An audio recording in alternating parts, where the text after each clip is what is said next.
Most importantly, the safety of our systems, both gas and electricity, has always been a priority for Northwestern. It is personally a priority for me. It's a priority for all of the Northwestern employees who are here today, and indeed all of our employees in Bozeman.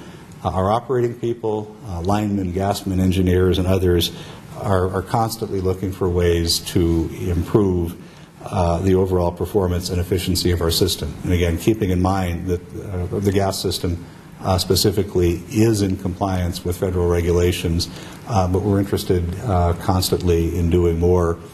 Independently of this incident, I've been meeting with Kurt and John and our distribution system engineers to actually put together accelerated plans to see if both the gas and electric systems we can make investments that will be adequate not only for current service demands and expectations, but that can really help us build one of the finest systems in what is still a very rural service territory. So that's something that has been actually ongoing in a fairly serious way since last fall.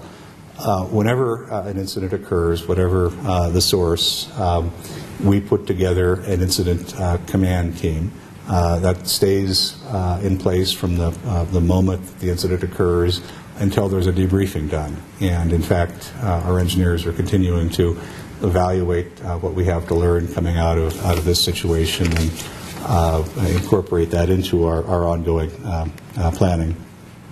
As I mentioned, we are regulated, extensively regulated for safety purposes under federal regulations. In Montana, those regulations are monitored and enforced by the Public Service Commission.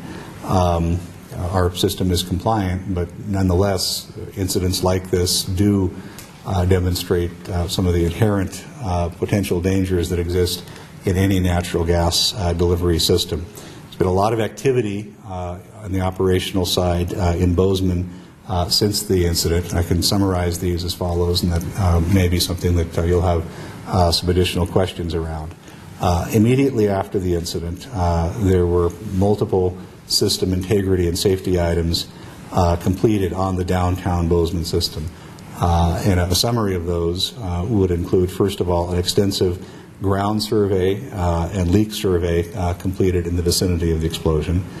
Multiple odorant checks were completed, which indicated that, as you know, an odorant is injected into the gas so that customers can smell it, and that really is kind of the first line of defense, and that's why we always, all of our communications say, if you smell gas, immediately get out, then call. Don't wait till later, and don't call before getting out. Get out and then call. The odorant was, in fact, working properly. The services connected to the main in the area were taken out of service as a result of the incident, and we use that as an opportunity to replace them. It's important to note that the other feeder lines in the area didn't reveal any problems, any integrity issues, but nonetheless, because we were doing work in the area, we did replace 11 services in that area. Several samples of pipe were removed as part of the service replacement and the restoration of the main, and again, none of those removed pipe showed any signs of deterioration. The annual business district survey was completed in downtown Bozeman, and in a business area, we do a leak survey on an annual basis. We do a residential survey every 4 years looking for leaks. Actually, under federal regulations, we're required to do that every 5 years. We do it every 4. Follow-up leak surveys are planned in the downtown Bozeman area in 2009 or throughout the rest of 2009. What we're doing is taking the approach, even with de minimis leaks, of going in and identifying any problems that occur. So you could say we're being hyper-vigilant and addressing problems that might normally simply be picked up in the ordinary course of business. The annual corrosion control survey, and this is the survey of the cathodic protection system, is actually in process right now. We also moved that up a little bit earlier this year, and that's going to be completed in July. With the heightened awareness by the public, our crews have responded to really quite a surprising number of odor calls, and that's good. We really welcome those calls. That's occurred in Bozeman, but also around the rest of our Montana system.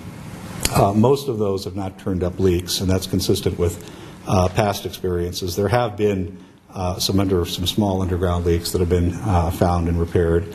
And then we also continue to conduct a system analysis of the downtown Bozeman gas system. And again, that's very much a part of the overall approach to distribution system and infrastructure planning and integrity that we are pursuing.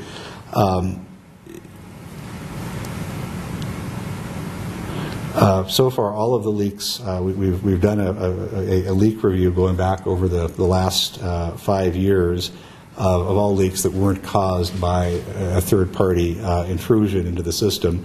And that historical review has, again, confirmed that the Bozeman system, the downtown Bozeman system, which is, of course, the oldest part of service in the Bozeman area, is consistent with industry experience. Future study will continue to see if there are any trends that would lead us to believe that any part of the system poses any kind of threat that we haven't otherwise identified. I visited with a number of you personally. There's been a lot of discussion about greater use of zones on the Bozeman system. As you're aware, many of you are aware, there actually are 10 zones on the Bozeman system. That's part of the way that a system can be controlled. As part of our system planning, we are evaluating whether or not additional zoning would make sense. And we've taken, and this is again a system-wide issue, we've taken really 3 different approaches. One would be, would it be feasible to design an entire system so that it could be shut down and brought back up within 48 hours? And as you're aware, in a gas system, there are real challenges to, once you've shut a system down, to safely bringing it back up. Another would be an approach that simply would more greatly zone the entire system. And then the third approach would focus on what we call high consequence areas, and that would be a downtown area, possibly an industrial area, a school or hospital where there's a substantial amount of gas flowing through the system. We're considering greater zoning in these high consequence areas. Zoning is not, it's an important management tool. It's not a panacea. Zones require maintenance. As we've discussed before, in this case, the way the system was operated once the explosion occurred probably would have been about the same given the tough weather on those days. The goal would have been to keep service up to as many customers as possible. But again, greater zones in the high consequence areas is something we're looking at particularly. We're also looking at new standards proposed by the Federal Department of Transportation. And we're currently, they're addressing a number of anticipated additional standards as part of distribution integrity management on the gas system. And this plan includes all components of interest in the gas system. So we're completing a risk analysis of these components. And this does confirm that the programs already in place were on target in terms of focusing on and identifying what really are the highest risk components in a gas system, and that includes first and foremost inside meters and inspecting those, and over time removing those. The next steps in that process will involve a much more detailed analysis of these components, along with the development of a long-range plan to address these high-risk items.